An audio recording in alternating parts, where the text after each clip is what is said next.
नमस्ते, खुश रहो बिटिया। I am JVN Dr. Devendra Kumar Gora, Assistant Professor in Faculty of Education and Methodology, Jyoti Vidyapeeth Women's University, Jaipur. Today I am going to deal with the session entitled Evaluation. The name of the subject is Assessment of the Learning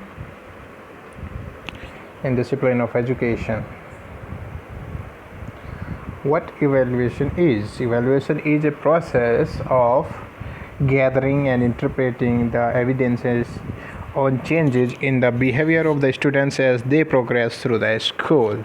So we can say that evaluation in itself is a very broader term, like measurement. And it is quite comprehensive, inclusive than the measurement, and it goes ahead of the measurement which simply indicate that numerical value. It also gives the value judgment to the numerical values. It includes both tangible and intangible qualities. It must be clearly stated that what will be evaluated, and an evaluator should know the limitations of different evaluation techniques, and there are a number of techniques for the evaluation on the basis of the testing, and even through the evaluation the teacher and institution actually get the feedback of the students, and they actually make the policies according to the requirement. Basically मूल्यांकन इसे हम कहते हैं, जो शिक्षक या शिक्षा से रिलेटेड जो शिक्षण की क्रियाएं हैं उनके द्वारा विद्यार्थियों के ज्ञानात्मक, भावात्मक और क्रियात्मक पक्षों का एक तरह से डेवलप किया जाता है, और ये भावात्मक और क्रियात्मक पक्षों के विकास को करना अपने आप में एक चैलेंजिंग टास्क होता है। इसके लिए मूल्यांकन की एक जो प्रक्रिया है वो बहुत ही उचित और उपयोगी व उल्लेखनीय मानी जाती है। इसलिए आज के युग में शिक्षा में जो मेजरमेंट टेक्निक्स है उसके इतर इवैल्यूएशन या मूल्यांकन को प्रमुखता दी जाती रही है। इसलिए अगर हम दोनों में के बीच में इवैल्यूएशन और मेजरमेंट में डिफरेंस करते हैं तो हम कहीं ना कहीं पाते हैं इवैल्यूएशन उससे एक बेहतर प्रक्रिया है, जिसके अंतर्गत विद्यार्थियों के हम आपत्तियों या उनको होने वाली प्रॉब्लम्स को एक तरह से मापन ही करना पर्याप्त नहीं होता है। उसके अलावा उसको शिक्षक जो टीचिंग एड्स होते हैं वो शिक्षण के उद्देश्य, बुक्स और टीचिंग से रिलेटेड जैसे टीचिंग मेथड्स, प्रक्रियाएं, उन सब को एक उचित तरह से मूल्यांकन करना बहुत ही ज़रूरी है।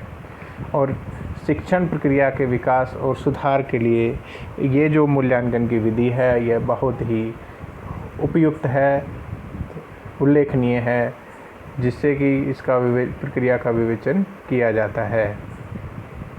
आकलन या हम कहें मूल्यांकन, इसमें परंपरागत जो विधि है वो हम एक टेस्ट करने की है। We actually do conduct the test, and there are some techniques of evaluation as well, जिनका मूल्यांकन की प्रक्रिया में जो भावात्मक और ज्ञानात्मक जो उद्देश्य हैं उनके प्राप्ति करने के लिए इनका संकलन करना ज़रूरी है। अनेक प्रकार की जो मेथड्स हैं वो इसमें प्रयुक्त किए जाते हैं, जिसके साथ साथ में जो एक एप्रोप्रिएट और इफ़ेक्टिवनेस है उसका भी ध्यान रखना काफ़ी ज़रूरी है। मूल्यांकन या जो इवैल्यूएशन जो टेक्निक्स हैं उनको हम basically we classify them on in two parts. First one is quantitative technique, second one is qualitative. जो क्वांटिटेटिव टेक्निक्स है उसमें परीक्षाओं को हम 3 भागों में डिवाइड कर सकते हैं।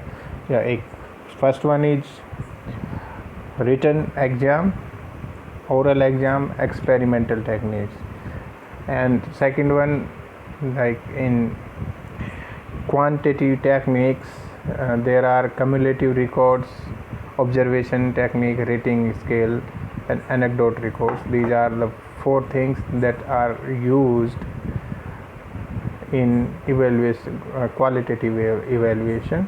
और जो एक चेक लिस्ट होती है उसमें कुछ चीज़ें होती हैं, जैसे कि आपके शिक्षण सोपानों को याद करने में कौन सी रुचि है या नहीं है, पाठ योजना या teaching plan, teaching lesson plan आप ठीक से बना पा रहे हैं, नहीं बना पा रहे हैं. So all these things are the part of the check list. Thank you very much. This session is powered by digital version 2.0 Jyoti Vidyapeeth Women's University. I hope that you all are satisfied with this digital session. If you have any query related to this particular session, do comment in the comment section and I will resolve your doubts through online session in the end of this week. Thank you very much.